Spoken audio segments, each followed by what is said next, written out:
Hi, and welcome to Between the Rows. My name's Dave, and I'll be your host today.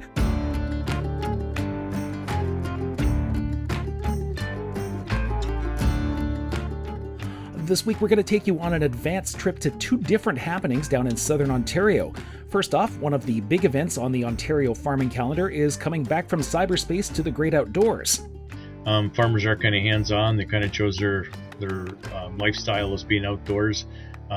So I think they're probably certainly going to prefer being back to the live event here in Woodstock. And a little further northwest, if you're a fan of rare and unusual antique tractors, there's a whole lot of them that are now officially on the market and all in one place. Well, it is. There's a lot of tractor items in it. There's over 570 tractors and 1,600 lots total, so there's a lot of equipment involved. All that's coming up on Between the Rows right after this. Maybe you've had an idea about upgrading your operation. Maybe about finally getting that renovation done or buying some new equipment.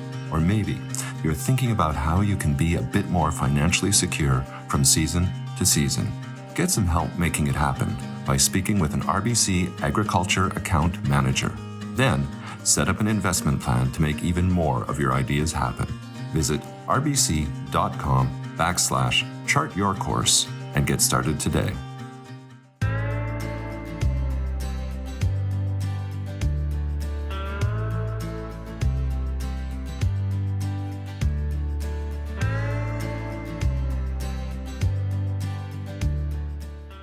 So last month, our parent company, Glacier FarmMedia, marked its return to the live outdoor farm show business with the 2022 edition of Ag in Motion. That's up west of Saskatoon.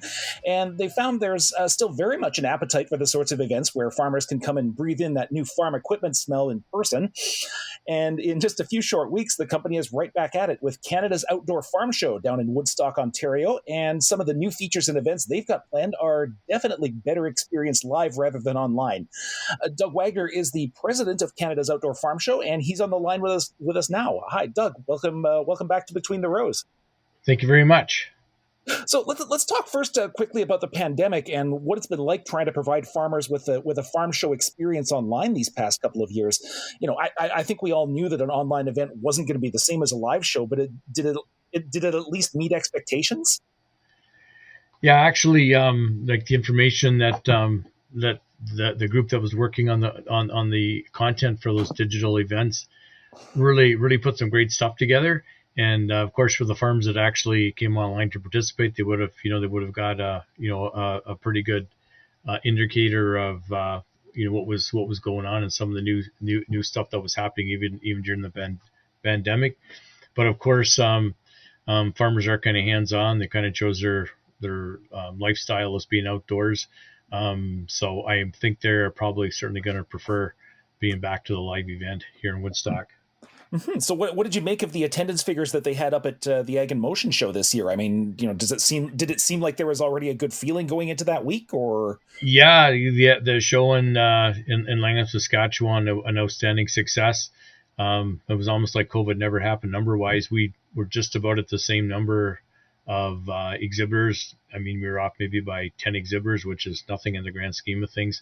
And the attendance just crept a little bit over 30,000 over the 3 days, and that's about where we were in 2019. So we're really happy with those two numbers. But the enthusiasm of the exhibitors, that were there setting up, welcoming their farmer guests, and the amount of business that was done at the show was actually, I think, surprised not every exhibitor, but quite a few, just for the appetite for everybody to, A, to be outside and meet people, but B, there was a need for, replacing equipment, hearing what's going on with the new goods and services that are available to farming. So it was, it was an audience and an exhibitor group that really took advantage of having a chance to get together and do the in-person eyeball to eyeball interaction. Mm-hmm. What's the response been like from exhibitors and companies that are booked in for Canada's Outdoor Farm Show so far?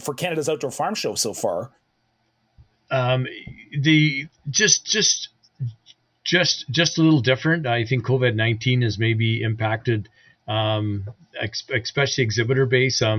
As we've all heard in media, like there's huge inventory challenges still with a lot of if not components or full machines that just weren't going to be available this year. So there is a group of exhibitors that are taking less space this year, or said, hey, look, we just can't deliver this year. We're going to come back in 2023. So it's just, I mean, it is a little bit different. The show is going to be a little bit smaller this year for those farmers that do attend. But again, the over and we're hoping for over 600 plus that are here are pretty enthusiastic about being here and being outdoors, and want to present a first class farm show for their guests that are arriving here in mid-September. What's the response been like from the farming public so far? I think pretty good. Of course, our company Glacier Media actually through the digital has really increased their database, so we can reach across all the media platforms a huge number of farmers.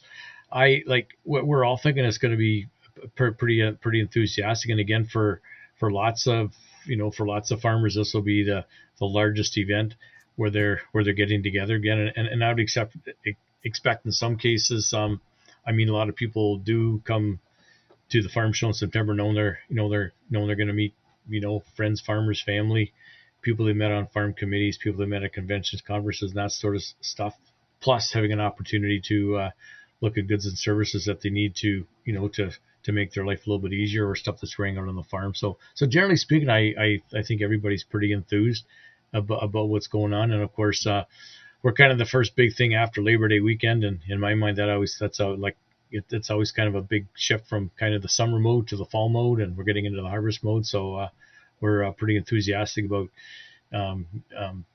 along with our exhibitors, getting ready to welcome our farm guests and their families here in September. Mm-hmm. Mm-hmm. Well, you folks have certainly got the land available now for field demonstrations and for crop plot tours. I gather this year, for example, farmers are getting the chance to test drive skid steers on the site. Is that correct? Yeah, that's correct. Again, as I mentioned, outdoors, that's, farmers have chosen that as their lifestyle, and they do like seeing, kicking, touching, feeling, learning more about anything before they buy it. And for sure, skid steers are a pretty popular piece of equipment on a lot of farm these days. So yes, we're having a skid steer ride and drive, and again, potential buyers or people interested will have a chance to test drive the skid steer, some of the attachments, and then actually work with it a little bit here at the show to just to get a feel for the features that some of these newer machines have. Nice. And I was interested to see too that there's a note saying that there was going to be a helicopter spraying demonstration this year. What can you tell us about that? Yeah, that's going to be kind of interesting. So Grand River Helicopters, they approached us about possibly doing a spraying demonstration here. So they're actually going to twice a day for the 3 days of the show, demonstrate to farmers and talk about some of the advantages of using aerial spraying for their crops. They're actually going to be, spraying water over a field or whatever they're going to spray. It's not going to be the real chemistry, but anyways, it's interesting, and I know for anybody driving in rural Ontario, we're seeing a few more helicopters up in the sky all the time, so it's becoming a little bit more of a, I think, accepted technology to apply herbicides, pesticides, insecticides at any time based on the weather and crop condition without creating tram lines within the crop. What's that like to arrange? Usually the equipment at the show is pretty ground based, but all of a sudden you've got like sort of a little bit of an air show happening. Yeah, exactly. Well, they'll be flying the helicopter in, and I expect which is interesting. Helicopters are going to land probably on top of a truck that'll land a helicopter on it. The helicopter's going to land. It's going to fuel up, put water on board, and I'm sure somehow they're also mixing chemistry on the fly, and then away the helicopter goes and applies the product, and they're back for a fill up, and that's we're going to see just how interesting and well timed and and how efficient it is to apply to apply crop protection in this manner. Mm-hmm. Now, of course, it's not all crops this year either. You've got livestock equipment demos this year as well. At least for cattle, sheep, and goats. I don't imagine there's going to be any live poultry around this year, is there? No live poultry, but yes, on the other three you mentioned, there will be some beef cattle here to do some rotational pasture demonstrations. Nice. As well as they do use live cattle to show the cattle handling, especially the beef cattle handling systems. We do have a lot of we do have a company or two that obviously has some innovative products on the fencing side, and of course some of that product will be around the paddocks that the cattle are in, but then they'll also have some of those different types of fencing, electric fencing, on display for farmers to get a real close look at, along with the people to explain some of the advantages again of taking a look at maybe something a little bit newer or different than you've used in previous years on your farm. Mm-hmm. Now, I'm seeing word of special events going on the site as well. Like, for example, there's this Ag Tech breakfast I'm seeing word about.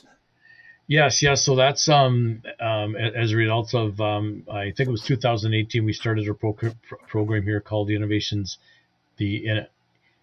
Program, and there's five or six like divisions in that, and then we've encouraged exhibitors that are bringing new technology to the show, whether it be crop protection machinery, robotics, autonomous, you name it. Broke them into categories based on criteria, and then a group of experts in the industry, review them all day. First of all, be sure they're actually new innovation, and then B, just how innovative is it. And in 18 and 19, it was more of a showcase, and in 2022 now, we're just ramping it up one step more, and quite pleased that the Ministry of Agriculture and Food came in to sponsor this. But this year, it's also going to include a competition. So again, that's going to be kind of interesting, and kind of the kickoff to part of that is having an Ag Tech breakfast here. So hopefully, some of the people that have participated and others that are interested in some of the Ag Tech coming down the pipe will want to participate at that breakfast and meet and learn, some of the people that are developing this new technology. Mm-hmm. Now, are there any other features or events coming up that have got you particularly excited this year for the show? Or yeah, well, we're actually working on a few that that aren't quite nailed down yet, but this autonomous farming, we're hoping that we can maybe have a presentation on some of the that technology that's changed since 2019. Even like there's a whole lot of stuff coming from all over the world. And again through exhibitors that we're hoping is going to come to the show. So that's pretty exciting. Of course, Ontario has 10 million tillable acres. 6 million of it is field crops. And of course, we do feature tillage and seeding equipment that again has changed considerably in the last 3 years. And that's going to be one of the larger field demonstrations that we do here at the show. Mm-hmm. Now, lastly, let's talk attendance. I know the COVID restrictions are pretty much at a minimum now, but is there anything else that farmers need to know when they arrive at the show this year? No, I think thank goodness we're out of the COVID we were experiencing last year at this time. I think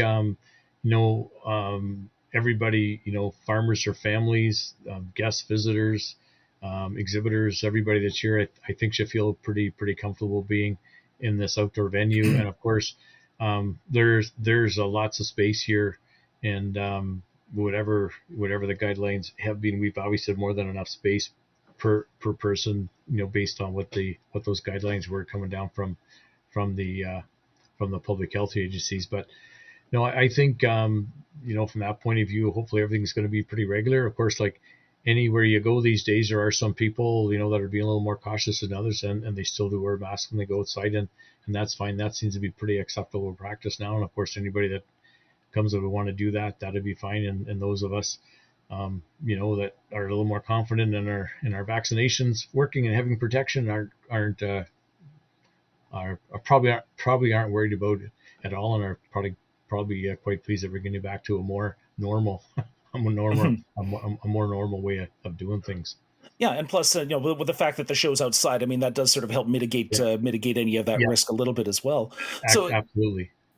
So it all sounds very exciting, and I definitely hope that the weather does what we all want it to do. Doug Wagner, thank you so much for your time today. Thank you. Pleasure. Our pleasure, too. Doug Wagner is the president of Canada's Outdoor Farm Show, which runs September 13th, 14th, and 15th at Discovery Farm Woodstock in Southern Ontario. For more information or advance tickets, you can check out www.outdoorfarmshow.com.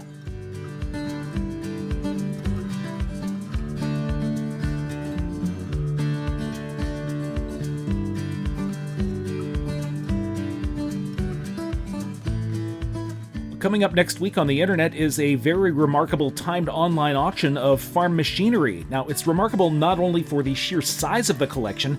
Now, this itself is believed to be the single largest collection of antique tractors and equipment to be sold by auction in Ontario. Now, for antique tractor buffs also, they may find some long sought after big iron in this group. It represents about 45 years worth of work and care also by the collection's owner, Gordon Brindley of Brindley Auction Services at Dungannon out in Western Ontario. And he joins us now. Mr. Brindley, hello, and welcome to Between the Rows. Hello. Hello. First off, I'd like to just say congratulations. I've watched the short video that was put together on and it's up on YouTube for this auction. And I'm not an expert, but the size and scope and the quality of your collection just looks really amazing to me. Well, it is. There's a lot of collector items in it. There's over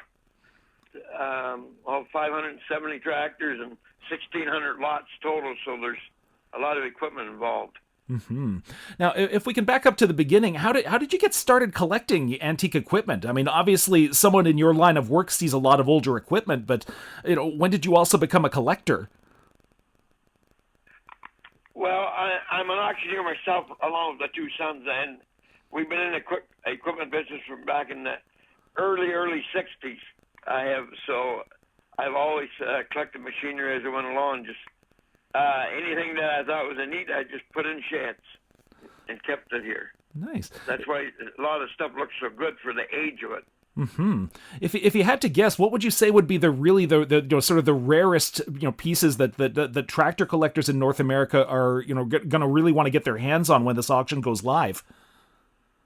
Well, there's two steam engines, a big case steam engine and a small 1/3 model of a case steam engine. And then there's a field marshal and a bulldog and 9 big counties and 98 Massey Jimmy Diesel and a case LA Jimmy Diesel and a couple John Deere's with Jimmy Diesels in them, which is very, very rare.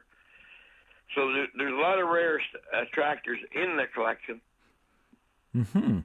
Now, and I apologize for forcing you to pick and choose here, but which of these units would you say you're sort of the most personally proud of? I mean, the something that was like the most work or the most amazing luck to find. Well, the 98 Massey's was my favorite all the time that I used to, because it's got the Jimmy Diesel in that I used to keep all the time. That I took the shows and that. So just to farm shows like the plowing match and whatnot, or the International Plow Match, and down here we have like the Blythe Steam Show and all that. We used to take a bunch of tractors to. Mm-hmm. And what can you tell us about you said the Jimmy Diesel? Yeah, it's got a Jimmy Diesel in it, which is very scarce. Any tractors with Jimmy Diesels in was very scarce. Mm-hmm. And no matter what make they are. Mm-hmm. And now the other thing that got my attention too is how pristine a lot of this equipment is. I mean, you mentioned that before, just that a lot of it was kept in sheds, but the original paint and bodywork still look to be in really good shape. I mean, and some of these look like they only had just like one owner who took a lot of care. Well, a lot of these tractors are 1 and 2 owners. A lot of them, we have some other tractors in there with one, and well, the one big white American, it's got like 30 original hours on it. Wow. And that white American is a very, very scarce tractor. Mm-hmm. Like there's only 200 or 300 built of the one kind of them, and That's why. But I said to keep them in that shape, as you said, they got to be kept in sheds. Everything's got to be kept inside, and that's what started the sale. I sold the property where I had maybe 500 of these units stored, and so instead of setting them outside and letting them depreciate, we just called a sale and let somebody else have them. Okay. Yeah. There was one. I was just looking through the list, and there was like an old Ford 1841 that, and I think I'm reading this right. It said just 27 hours. Yep. That's. Yeah, there's lots of them tractors are very low. I'd say there could be a dozen in the sale. A dozen tractors under 300 hours on. How does that happen? That a tractor winds up with that few hours and then just sort of sits there without sort of changing hands, to somebody else who's putting it to work. Yeah, but we had a chance to buy them. We bought them and just put them in sheds. I see. Okay. They always increase in value, or seem to. Mm-hmm. Now, some of the machines too, at a glance, I mean, they look like they were professionally restored or at least repainted. But a lot of them, again, like I said before, they look like they've got the original paint and bodywork. Were there some that were professionally restored as well, or? Yeah. There's a bunch of the cock shots and that was professionally restored. Okay. So then you've got so I mean, obviously finding those parts, finding that paint, finding the decals and whatnot. I mean, that's a whole lot of work there too. Oh, it's a lot of work, but it is available. That's what we found. A lot of these antique tractors, you can find your paint and your decals, and it's got easier and easier to find now than it was a few years ago, because there's a lot of aftermarket stuff that's come in effect that you can get, which helps it. Now, one other quick question. Now, obviously, whether it's stamps or hockey cards or farm equipment, I mean, there comes a time for every collector to divest. You mentioned this before that you're selling the land where this equipment was kept, but how hard of a choice was it for you to put this entire collection up for auction? Well, once I sold the property, I said I didn't want to leave it all outside. I guess it was this decision I had to make one way or another. I tried to put up a new building, but the price come in at a ridiculous price, so I walked away from it. Yeah. Will you be? I know it's kind of hard to see it go, but it's going. Will you be there watching? Do you think when the online auction gets underway? Oh yeah, I'll be there watching. What sort of? It's already available. They're starting to bid on this stuff. Quite a few items got lots of bids already on it. Now, the earliest that these bids close, that's coming up next week, right, on the 24th and 25th? Yeah, 20. That's when it closes. But you can go on the internet now and start bidding. Okay. Well, that's going to be it's already open for the bids because lots of people bid a week ahead of time. Now, what do you think? And again, I apologize if I'm asking you, if I'm sort of forcing you to speculate here. But what sort of value do you think that some of these machines are going to bring? Well, that's hard to tell. I'm just hoping it sells good, and that's all I can do with it. I know there's a white American that could bring anywhere from $75,000 upwards. I just put in prices. There's a couple 60-30 John Deeres will be in the $25,000-$30,000 a piece. That's pretty. I'm not hoping high end, because just put a fair market value on them and let them go now. Tell you afterwards. You call me afterwards, I can tell you what the big prices are, because it just all depends on the market right now. And I guess there seems to be interest, so a lot of stuff. People from overseas, in fact, they could be going out of the country at quite a few of these tractors. That's amazing that that you've got people coming from that far. I mean, they're going to have to be going to a lot of expense to get these machines to where they're going. That's for sure. Well, we're known. In our business, regular business, we ship worldwide now, and put stuff in containers for buyers. Wow! Like we sell all over the world in our regular equipment, so. This is common. We've already had people from Holland here last week checking everything out, what they want. Well, it's going to be really exciting to see. Now, I gather too that there's still a chance for people to come to the property and view some of these machines if they want to get a look at them beforehand. Is that correct? Yeah, we're wide open. I haven't been there today. I was talking to my son, and he said there, at any one time, there could be 40 or 50 people there right today going through it all and writing down the numbers. See, it's all tagged, and all you got to do is go look at the tags and go online and bid on it. And it's a pretty impressive sight to see, that's for sure. Mr. Brindley, I very much appreciate your time today. Thanks so much for taking the time to talk with us. Yes, you're welcome. Gordon Brindley is the owner and operator of Brindley Auction Services. The online auction of his collection starts closing August 24th and 25th. Previews of the items will be at the auction site from now until August 23rd, but the auction will be online only with no in-person bidding. For more details about the online auction, you can contact Brindley Auction Services at 519-529-7625 or visit www.brindleyauction.com and click on Antique Auction Sale in the top menu bar.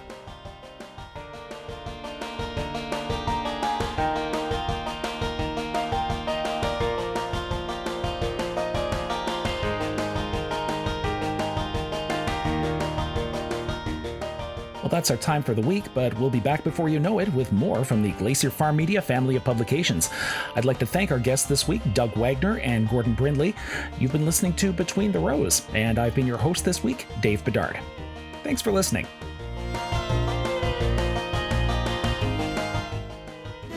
Maybe you've had an idea about upgrading your operation. Maybe about finally getting that renovation done or buying some new equipment. Or maybe you're thinking about how you can be a bit more financially secure from season to season. Get some help making it happen by speaking with an RBC Agriculture Account Manager. Then, set up an investment plan to make even more of your ideas happen. Visit rbc.com/chartyourcourse and get started today.